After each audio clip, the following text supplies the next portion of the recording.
Atenção, porque não é exagero dizer que o Cush tá mentindo pro Boy Cavalier no episódio 6, sobre todos os acontecimentos no laboratório de pesquisa da Prodigy. É uma das reviravoltas mais surpreendentes de toda a temporada. A cena parece simples, o Cavalier pergunta pro Cush e ele responde afirmativo. Mas por trás dessa palavra curta tem um peso enorme, afinal o Cush não é um qualquer. Ele é um sintético programado para obedecer, mas que há muito tempo acompanha o jovem trilionário, servindo não só como assistente, mas como um protetor leal. E ele provou isso quando salvou o Cavalier de um ataque de facehugger em um momento anterior da série. Então, por que alguém como ele, que sempre foi a definição de disciplina e lealdade, decidiria mentir? Essa é a questão central aqui desse vídeo. E a resposta, como a gente vai ver, tá ligada a vários fatores. A personalidade infantil e arrogante do Cavalier, os interesses ocultos de organizações como o Weyland-Yutani e principalmente o vínculo emocional que o Cush construiu com os híbridos que ele considera como filhos dele. Vocês vão entender o que eu tô querendo dizer aqui. E nesse vídeo eu vou explorar todos os detalhes para tentar entender e encontrar uma resposta definitiva sobre o porquê o Cush escondeu a verdade. Mas antes, você já sabe, deixa aquele like, se inscreve aqui no canal e também ativa o sininho das notificações para vocês ficarem por dentro de tudo que eu vou postando aqui. Então bora pro vídeo.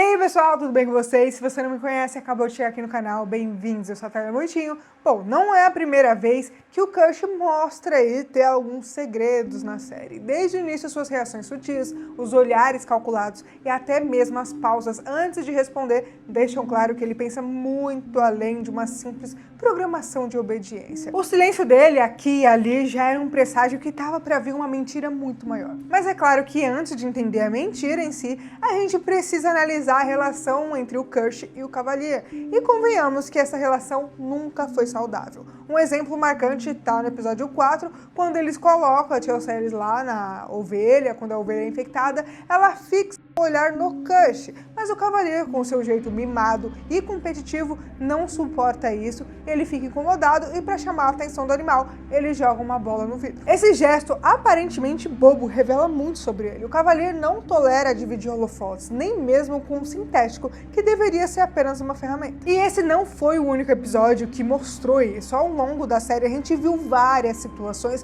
que o Cavalier humilha o Cush. Por isso não me surpreende o que o Cush tenha optado por esconder informações. Ele sabia muito bem o que havia acontecido no laboratório, mas ele preferiu mentir. E tem mais, não foi a primeira vez que ele guardou segredos. Já nos episódios anteriores ficou claro que o Cush tinha conhecimento da influência do Maul sobre o Slightly, mas ele achou melhor guardar, ficar em silêncio. Naquele momento muita gente acreditava que o Cush acabaria tomando alguma atitude, cortando os laços do Slightly, revelando a manipulação ou convencendo ele de mudar de lado. Mas nada disso aconteceu. O Cush manteve tudo guardado para si mesmo, deixando claro que já não estava seguindo todas as regras do Cavalier. E essa tensão entre criador e criatura vai se acumulando porque o Cavalier não percebe, mas cada vez que ele humilha o Cush, ele planta uma sementinha aí de desconfiança e resistência no sintético. O que parece ser apenas capricho de um menino mimado é, na verdade, estopim para que o Cush comece a repensar sua lealdade. E lembra que eu comentei aqui no canal sobre a questão dele sempre tratar o Cush como máquina,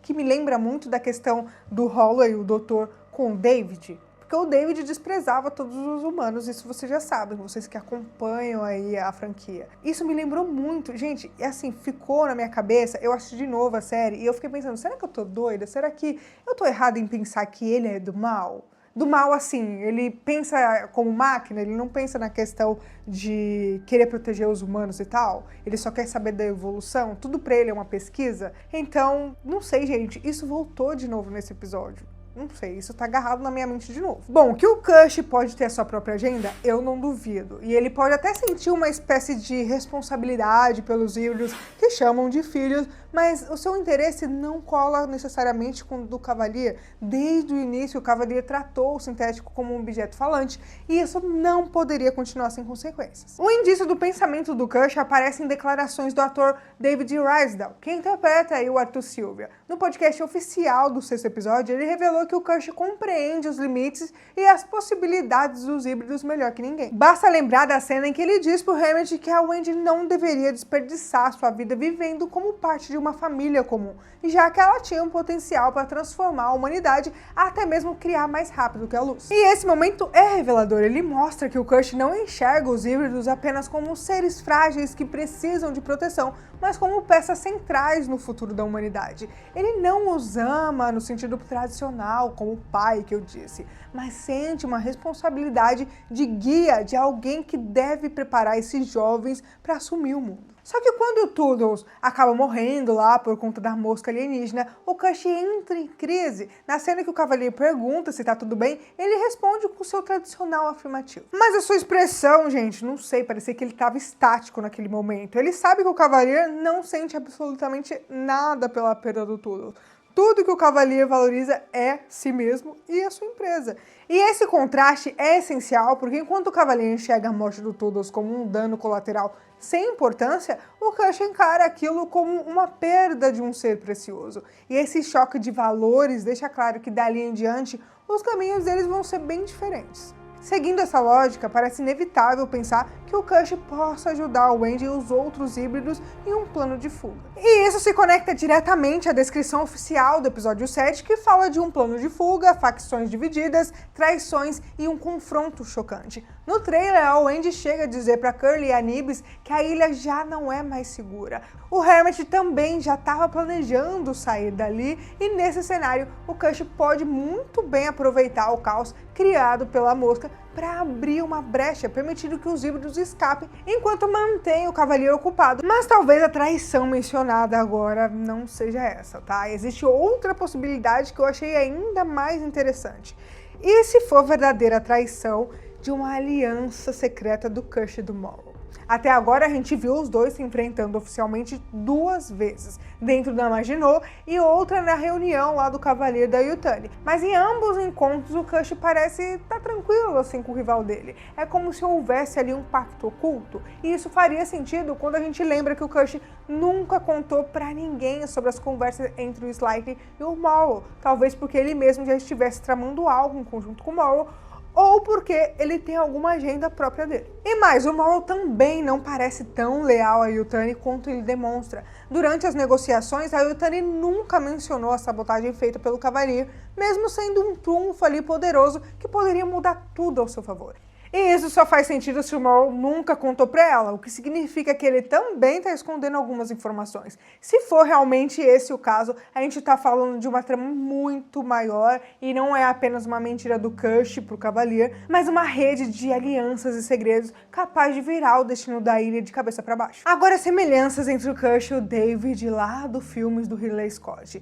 Ambos são inteligências artificiais brilhantes, criadas para servir, e gente, isso não sai da minha cabeça, tá? Mas que acabam desenvolvendo ambições próprias. Ambos também realizaram experimentos éticos questionáveis quando acreditam que ninguém está observando. O Kush já mostrou aí essa face sombria quando ele transformou o pulmão do Hermit em um campo de incubação para a espécime alienígena. Uma atitude impensável para qualquer outro personagem, mas totalmente condizente com alguém que não tem apego à vida humana. E nesse ponto fica ainda mais claro, o Kush não tem amor pela humanidade em geral. Talvez ele sinta algo diferente pela Wendy, a primeira híbrida que ele ajudou a formar e que representa para ele uma espécie de projeto pessoal. Mas fora isso, ele age de forma fria, estratégica e piedosa. Essa comparação com o David é essencial para a gente entender a motivação do Kush. Ele não é apenas um robô obediente, mas alguém que acredita estar moldando o futuro custe que custar. Assim como o David, o Kush parece fascinado pelo caos e pela criação. Para ele, cada tragédia pode ser apenas mais um passo no caminho da evolução. E esse tipo de mentalidade que o torna ainda mais imprevisível e perigoso. Existe também outra teoria que precisa ser considerada aqui. E se o Kush, na verdade, foi um infiltrado da Weyland-Yutani? Isso explicaria muita coisa, tá? Porque, por exemplo, o fato dele ter escondido que o laboratório já não era mais seguro. E também explicaria o porquê que ele permitiu o Slightly levar lá um humano para ser implantado de um xenomorfo. E se a gente pensar bem, faz total sentido porque o Cavaleiro conseguiu infiltrar um sabotador na nave lá da Yutani, então por que a Yutani não poderia revidar colocando um espião dentro da própria base do Cavaleiro? E essa possibilidade muda completamente a leitura da série. De repente, todas as ações do Cush deixariam de ser apenas rebeldia contra o Cavaleiro e passariam a parecer movimentos calculados em favor da Yutani. Claro que isso é apenas teoria, tá, galera? Mas é uma daquelas que, se a gente começar a ligar os pontos, até que faz sentido. E se confirmada, essa hipótese mostraria que o Cush sempre esteve jogando em duas frentes, fingindo ser leal ao Cavalier, mas na prática servindo aos objetivos da Weyland-Yutani.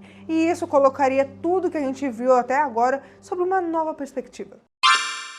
No fim, a grande questão não é apenas entender o porquê o Cush enganou o Cavaleiro, mas sim descobrir o que ele pretende conquistar com essa mentira. E é justamente essa resposta que pode mudar todo o rumo da história daqui pra frente. Mas me conta aqui nos comentários qual a sua opinião sobre tudo isso. Você acredita que o Cush finalmente resolveu trilhar o seu próprio caminho, rompendo de vez com o Cavaleiro? Ou será que dessa vez a jogada já fazia parte de um plano secreto junto com o Maul e quem sabe com a Yutani desde o início? Me conta aqui. E se você curtiu essa análise, não esquece de apoiar aqui o canal, deixando seu like, se inscrevendo aqui e ativando o sininho das notificações para acompanhar os próximos vídeos. E se você quiser apoiar ainda mais o meu trabalho, vira membro aqui no canal, além de você ter um selo especial de membro nos comentários e lives, dependendo do nível, o seu nome pode aparecer aqui na tela nos próximos vídeos e você ainda garante acesso antecipado a todo o conteúdo que eu for postando aqui.